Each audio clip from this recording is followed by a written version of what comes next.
자, 이번에는 이제 반칙과 불법에 대해서 이제 실기 구질 면접 알려드리도록 하겠습니다. 오프사이드에서 물어볼 수가 있는데요. 오프사이드에서 물어보면 오프사이드는 이제 중앙선 상대편 진영에서 중앙선을 넘은 상대편 진영에서 두 번째 선수, 그러니까 수비수겠죠. 골키퍼를 제외한 수비수보다 더 앞서 있고 이 공이 이 앞서 있는 요 선수에게 관여가 되면 뭐 이득을 취하거나 아니면은 뭐 골에 대해서 방해를 한다거나 관여가 되면은 상대 팀에게 이제 간접 프리킥이 주어지는 규정이라고 보시면 되겠습니다. 그리고 오프사이드의 경우에 있지만 오프사이드 위치에 있지만 오프사이드가 선언되지 않는 그런 경우를 물어볼 수가 있는데요.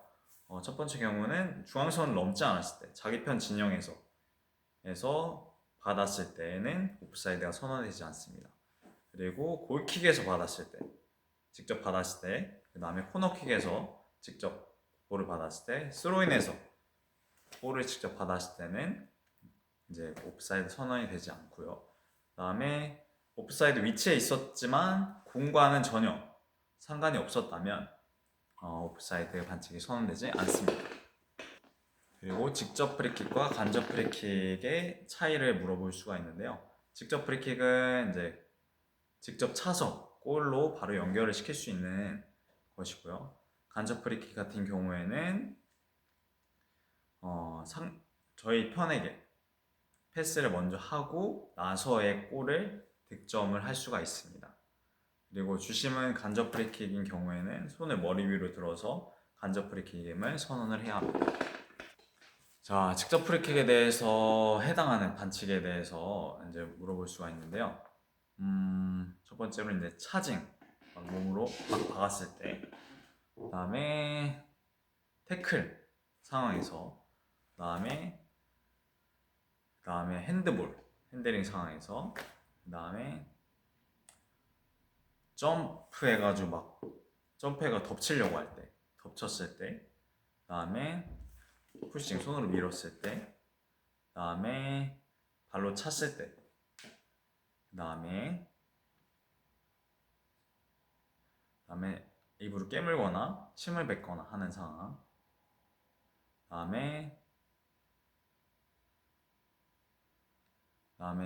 홀딩해서 손으로 잡는다거나 이런 상황에서, 아니면 심판에게 뭘 던진다거나 이런 상황에서 직접 프리킥이 선언이 됩니다. 자, 간접 프리킥에 대해서 해당하는 경우를 또 물어볼 수가 있는데요. 이때는 이제 비신사적인 플레이를 했을 때, 그 다음에 진로 방해를 했을 때, 그 다음에 위험한 플레이를 했을 때, 그리고 이제 골키퍼가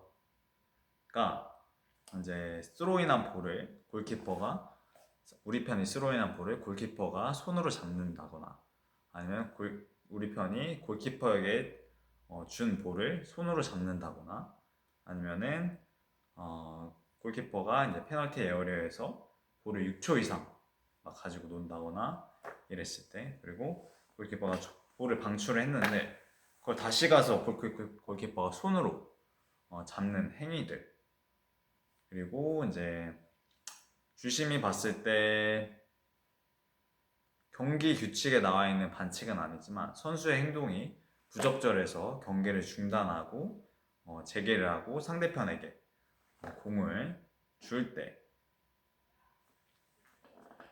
그리고 마지막으로 골키퍼가 이제 공을 이제 방출을 하려고 하는데 상대편이 그것을 방해한다거나 아니면 뭐 공을 차려고 한다거나 이럴 때 이제 간접 프리킥이 주어집니다. 그리고 간접 프리킥이 이제 주어졌을 때 주심의 행동에 대해서 물어볼 수가 있는데요. 주심은 간접 프리킥이 주어지면 머리 위로 손을 들어 올려서 간접 프리킥이라는 신호를 해야 되는데, 이 손을 바로 내리는 것이 아니라 이 손을 계속 들고 있어야 됩니다. 언제까지 들고 있냐 하면 아웃 오브 플레이 될 때, 그리고 이 볼이 다른 선수가 터치를 하기 우리 상대팀 선수나 뭐 우리 동료 선수나 터치하기 전까지 손을 들고 있어야 되고요. 그리고 이 볼이 직접적으로 득점이 되지 않을 것이 확실해질 때까지 손을 들고 있어야 합니다. 그리고 이제 페널티킥 상황에서 페널티킥을 차는 선수나 아니면 동료 선수가 이제 규칙을 위반하였을 때를 물어볼 수 있는데, 그럴 때는 이제 골이 들어갔다면 다시 페널티킥을 차게 하고요. 그다음에 골이 들어가지 않았다면 상대팀에게 이제 간접 프리킥이 주어지게 만듭니다. 그리고 페널티킥 상황에서 이제 골키퍼가 규칙을 위반한 경우에 대해서 주심의 판단을 물어볼 수도 있는데요. 그럴 때는 이제 골이 되었다면 골로 인정을 하고요. 만약에 골키퍼가 막았다면, 그리고 골이 되지 않았다면, 뭐 골대를 벗어나거나 했다면 다시 선수로 하여금 페널티킥을 차게 만듭니다. 그리고 이제 ABBA에 대해 설명을 하고 이제 페널티킥 상황에서 설명을 하고 말씀을 드릴 수도 있는데요. 그것은 이제 A팀이 먼저 찼으면 B팀이 두 번째로 차고, 세 번째로 A팀이 차는 게 아니라 세 번째로 B팀이 또 차고, 네 번째가 A팀이 또 차게 되는 형식으로 페널티킥을 차게 되는 것이고요. 2017년도에 국제축구 평의회에서 3월달에 개정이 되었습니다. 그리고 11명이 ABBA 방식으로 찼는데도 승부가 나지 않는다면 이제 서든 데스 방식으로 승부를 볼 수가 있습니다. 자, 그리고 이제 스로잉 규칙에 대해 물어볼 수가 있는데요.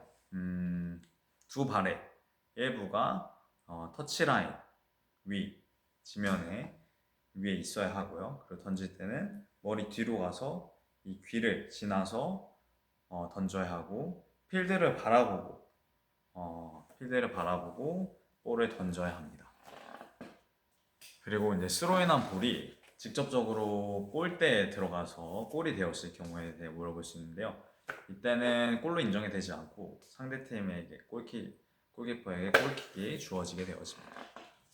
그리고 스로인한 볼이 자기 편 골대에 직접 들어갔다 이랬을 때는 이제 주심이 어떻게 판단하는지 물어볼 수 있는데요.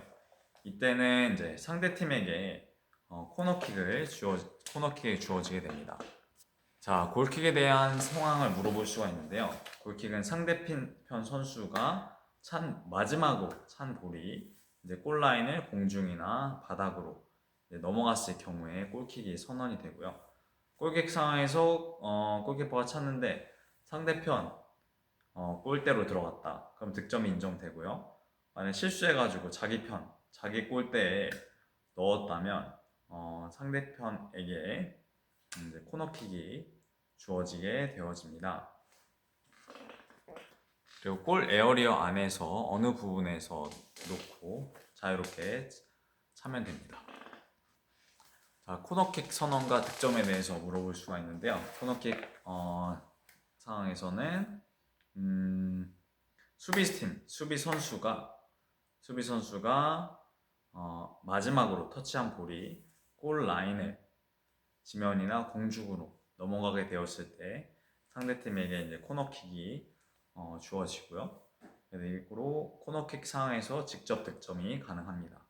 그리고 코너킥을 찾는데 자기 편 골문에 들어갔다 하면 이제 상대편에게 코너킥이 주어지게 되어집니다. 그리고 이제 경고성 반칙과 퇴장성 반칙에 대해 물어볼 수 있는데요.